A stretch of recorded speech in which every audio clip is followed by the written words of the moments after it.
Praise the lord. దేవుని పరిశుద్ధమైన నామంలో వాక్యం వినిచున్న దేవుని బిడ్డలైన మీ అందరికీ ప్రభువు పేరట మా యొక్క శుభాభివందనములు తెలియజేస్తున్నాము. మీరు మాకు తెలియజేస్తున్న ప్రతి ప్రార్థనా అంశం గురించి మేము ప్రార్థిస్తున్నాము. ఇంకా మీకు ఏమైనా ప్రార్థన అవసరతలు ఉన్న ఎడల స్క్రీన్ మీద కనిపిస్తున్న నెంబర్కి కానీ, కింద కామెంట్ సెక్షన్లో కానీ, లేని ఎడల వాట్సాప్లో కానీ మీరు మాకు తెలియజేసిన ఎడల మేమందరం కూడా మీ గురించి ప్రార్థన చేస్తాము. ఈరోజు దేవుని వాగ్దానము, నీ సరిహద్దులలో సమాధానము కలుగు చేయువాడు ఆయనే. కీర్తనల గ్రంథము 147వ కీర్తన 14వ వచనం. ప్రియ సహోదరి సహోదరులారా, ఈరోజు చాలామంది జీవితాలలో కానీ, కుటుంబాలలో కానీ శాంతి, నెమ్మది, సమాధానము లేక బాధపడుతున్నవారు అనేక మంది ఉన్నారండి. అంతేకాకుండా అనేకమైనటువంటి ఆర్థిక ఇబ్బందులను ఎదుర్కొంటూ, అప్పుల బాధల్లో మరి చిక్కుకొని బాధపడుతూ వేదనలు పడుతున్నవారు అనేక మంది. అయితే దేవుడు ఈ యొక్క వాగ్దానం ద్వారా మనలను బలపరుస్తూ, ఆయన వాగ్దానం ఇస్తూ సెలవిస్తూ అంటున్నారు, మీరు ఎక్కడ ఉంటే అక్కడ, మీరు పని చేసే చోటు, మీరు ఉద్యోగాలు చేసే దగ్గర, మీరు చదువుకుంటున్న చదువుల్లో, మీ యొక్క వ్యాపారాలు ఉన్న చోట్ల, నీ యొక్క సరిహద్దులు అన్నిటిలో కూడా ఆయన సమాధానంను కలుగచేయబోతున్నాడు. మంచి గోధుమలతో ఆయన నిన్ను, నీ కుటుంబాన్ని తృప్తిపరచబోతున్నాడు. ఆమేన్. దేవుని యందు విశ్వాసం ఉంచు. ఖచ్చితంగా ఆయన నీ కుటుంబాల్లో శాంతిని, సమాధానంను అనుగ్రహిస్తాడు. అంతేకాదండి, నీ జీవితాలలో మంచి కార్యములు జరిగిస్తూ ఆయన నిన్ను మేలులతో తృప్తిపరచబోతున్నాడు. మీ హృదయములు, కుటుంబములో సమాధానంను ఇచ్చి మిమ్మలను తృప్తిపరచబోతున్నాడండి. అయితే మన జీవితంలో సమాధానము కావాలి, శాంతి కావాలి, దేవుని యొక్క వాగ్దానము నెరవేరాలి, మన యొక్క కుటుంబము చుట్టూ ఆయన యొక్క కాపుదల కావాలి, సరిహద్దులలో ఆయన యొక్క సమాధానము మనకి కావాలి అంటే మనం ఏమి చేయాలి అంటే దేవుని యందు భయము, భక్తి కలిగి జీవించాలండి. ఈ రోజుల్లో ప్రార్థన, విశ్వాసము, భక్తి అన్నీ ఉన్నాయి, కానీ దేవుడంటే భయం లేదు, దేవునికి భయపడటం లేదు. ప్రతి విషయంలో కూడా మనము ఆయనకి భయపడుతూ నిష్టగా ఉండాలి. ప్రతి విషయంలో కూడా దేవుని భయము కలిగి మనం జీవించాలి. అయితే ఈరోజు మనుషులు ఏం చేస్తున్నారంటే మనుషులకు భయపడుతున్నారు, కానీ దేవునికి భయపడట్లేదండి. వాక్యం సెలవిస్తుంది కదా, ఈ యొక్క శరీరాన్ని నశింప చేయడానికి భయపడవద్దు, కానీ శరీరాన్ని, ఆత్మను కూడా నశింప చేయగల దేవునికి భయపడు అని వాక్యం సెలవిస్తుంటే మనమేమో మనుషులకు భయపడేవారముగా, మనుషులను చూసి మరి వేదన పడేవారముగా ఉంటున్నామండి. మనం ఒక విషయం గుర్తుంచుకోవాలి, ఏమిటంటే ఆయన మనలను చూస్తున్నాడు. మనము జీవిస్తే తృప్తికరమైన జీవితాన్ని ఆయన మనకి అనుగ్రహిస్తాడండి. ఎప్పుడు అనుగ్రహిస్తాడో తృప్తికరమైన జీవితము? దేవుని యందు మనము భయము, భక్తి, శ్రద్ధ కలిగి ఉన్నప్పుడు ఆయన తృప్తికరమైనటువంటి జీవితాన్ని మనకి అనుగ్రహిస్తాడు. ఈ లోకంలో ఎవరో వస్తారు, నాకు సహాయం చేస్తారు అని చెప్పి మనుషుల సహాయం కొరకు కాదు మనం ఎదురు చూడవలసింది, దేవుని యొక్క కృప కొరకు మనం ఎదురు చూడాలి, ఆయన సహాయం కొరకు మనం ఎదురు చూడాలి. మరి మనం ఏమి చేస్తాం? మనం ఎక్కువగా మన బంధువుల వైపు, మన రక్త సంబంధికుల వైపు, నా అనుకుంటున్న వారి వైపు చూస్తాము, కానీ వారు అన్న వాళ్ళు ఏదో ఒకరోజు సహాయం చేస్తారు కానీ తర్వాత చేయరండి. ప్రతిసారి నీ దగ్గరకు వచ్చి ఎవరు కూడా సహాయం చేయరు కదా. కనుక ఎవరు మనకి అన్ని వేళలా సహాయం చేస్తారు, ఎవరు మనలను ఆదుకుంటారు, ఎవరు మనలను ధైర్యపరుస్తారు, ఎవరు మనం ఎదుర్కొంటున్న వ్యతిరేకరమైన పరిస్థితులన్నిటిలో నుంచి మనకి విడుదల, జయమును, కృపను అనుగ్రహిస్తాడంటే మనం ఆరాధిస్తున్న దేవాది దేవుడు మాత్రమే.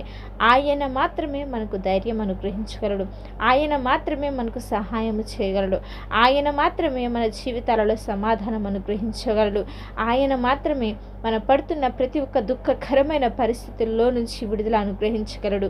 నీ కన్నిటిని నాట్యముగా మార్చగలడు, నీ యొక్క వేదనను సంతోషంగా మార్చగలడు.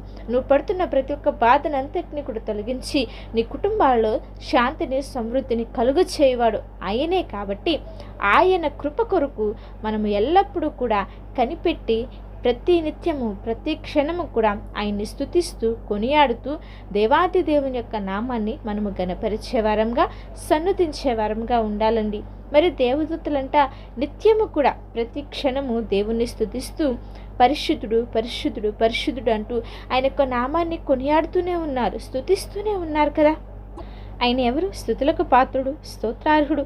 మనము స్తుతిస్తే ఆయన మన మధ్యకు రాడా? వస్తాడు కదా, అవునా కదా? పౌలు శీలలు అర్ధరాత్రి సమయంలో దేవుణ్ణి స్తుతిస్తుంటే ఆయన వారి మధ్యలోనికి రాలేదా? వచ్చాడు కదా, వారి పట్ల కార్యము జరిగించాడు కదా. అలాగే మనము కూడా మన జీవితాలలో ప్రతినిత్యము దేవుని యందు భయము భక్తి కలిగి శ్రద్ధ కలిగి దేవుణ్ణి స్తుతిస్తూ మనుషుల మీద ఆధారపడకుండా మనుషుల వైపు చూడకుండా ఎప్పుడైతే దేవుని యొక్క కృప కొరకు ఆయన యొక్క సహాయము కొరకు మనము కనిపెట్టుకుంటామో ఆయన మన యొక్క జీవితాలలో నెమ్మదిని సమాధానంను శాంతిని కలుగజేస్తాడండి. ఈ రోజుల్లో మనుషుల దగ్గర ఎంతో డబ్బు ఆస్తి అంతస్తు అంతా ఉంటున్నాయి, కానీ వారి జీవితాల్లో సమాధానం ఉంటుందా? లేదు కదా. మరి అటువంటి సమాధానం ఎక్కడ దొరుకుతుందంటే మన యొక్క సరిహద్దుల్లో సమాధానంను కలుగచేసేది ఆయనే. మన కుటుంబాలలో శాంతిని అనుగ్రహించేది మనం ఆరాధిస్తున్న దేవాది దేవుడే. కాబట్టి నీ కుటుంబం ఎలాంటి పరిస్థితుల్లో ఉన్నా మరి నీ కుటుంబాలలో మరి శాంతి సమాధానం కావాలంటే మనుషుల వైపు చూడకుండా మనుషుల వైపు చూసి మరి మనుషుల మీద ఆధారపడకుండా దేవుని వైపు చూస్తూ ఆయన మీద ఆధారపడుతూ ప్రతి ఒక్క బాధాకరమైన పరిస్థితుల్లో నుంచి ఆయనే విడిపించగలడు, తప్పించగలడు, ఆయనే సమాధానం అనుగ్రహించగలడు అని చెప్పి విశ్వాసం ఉంచి దేవుని యందు నమ్మిక కలిగి ఉన్నాము. మరి చిన్న ప్రార్థన చేసుకుందాం. మమ్మల్ని మిక్కిలిగా ప్రేమించిన మా ప్రియ పరలోకపు తండ్రి, శ్రేష్టమైన కృపగలిగిన ఉన్నతమైన నామమునకై సమస్తమైన మహిమ ఘనత ప్రభావములు కేవలము మీకు మాత్రమే అర్పిస్తున్నాము దేవ. అవును తండ్రి, మా యొక్క సరిహద్దులలో సమాధానము కలుగ చేయవారు మీరే. మీరు తప్ప ఆధారమే లేరు, మీరు తప్ప ఆశ్రయం అనేవారే లేరు తండ్రి. మేము నీ వైపు చూచుచుండగా మా పట్ల గొప్ప కార్యము జరిగించండి. ఇంతకాలము మేము మనుషుల వైపు చూసాం, మనుషుల మీద ఆధారపడ్డామయ్యా. వారి వల్ల మాకు ఏ లాభము కూడా కలగలేదు నా తండ్రి.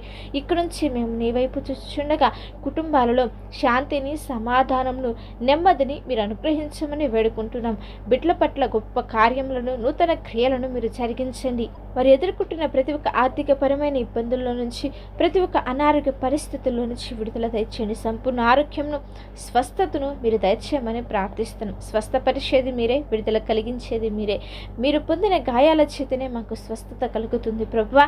దయతో నా తండ్రి ప్రతి ప్రార్థనను ఆలకించి బిడ్డల పట్ల నూతన కార్యములను జరిగించండి. గర్భఫలములో కొరకు ఎదురు చూస్తున్న వారు ఉన్నారు తండ్రి, వారి జీవితాలలో మేలులను దయచేయండి. వివాహాల కొరకు ఎదురు చూస్తున్న వారు ఉన్నారయ్యా, నూతన కార్యంను జరిగించండి. చదువుకుంటున్న బిడ్డలు ఉన్నారు తండ్రి, మంచి జ్ఞానంతో నింపమని ప్రార్థిస్తున్నాం. ఎగ్జామ్స్ రాసిన వారు ఉన్నారయ్యా, వాళ్ళు మంచి రిజల్ట్స్తో పాస్ అవ్వటకు నీ కృపను మీరు అనుగ్రహించండి. చేస్తున్న వ్యాపారాలలో వృద్ధిని అభివృద్ధిని కాపుదలను మీరు అనుగ్రహించండి. అన్ని విషయాల్లో మీరే తోడు నీడగా ఉండి జయకరంగా మహిమకరంగా జరిగించమని ప్రార్థిస్తున్నాం. ఇంకా మీ యొక్క పరిచర్య అనేక చోట్ల విస్తరించుటకు మార్పు లేని వారికి మార్పు, రక్షణ, పరిశుద్ధాత్మ అనుభవం కలిగిన దేవా నీ యొక్క అక్కడ వచ్చి అంతవరకు కూడా మేమందరము నీ యొక్క సన్నిధిలో పరిపూర్ణంగా ఎదుగుటకు నీ యొక్క కృపను ఆత్మను మా అందరికీ అనుగ్రహించి నడిపించి బలపరిచి మేలులతో నింపమని సమస్తానికి ఆధారమై నడిపించుచున్న మన ప్రభువును రక్షకుడైనటువంటి యేసుక్రీస్తు వారి ఉన్నతమైన నామంలో అడిగి వేడుకొని ప్రార్థిస్తున్నాము తండ్రి, ఆమేన్. అలాగే మీ యొక్క ప్రార్థన అవసరతలు మాకు తెలియజేసిన యెడల మేమందరము కూడా మీ గురించి ప్రార్థన చేస్తాము. దేవుని మహా ఉన్నతమైన కృప మీకు, మీ కుటుంబాల చుట్టూ, మీరు చేస్తున్న ప్రతి ఒక్క పనుల చుట్టూ, మీ మార్గాలలో తోడయుండి నడిపించి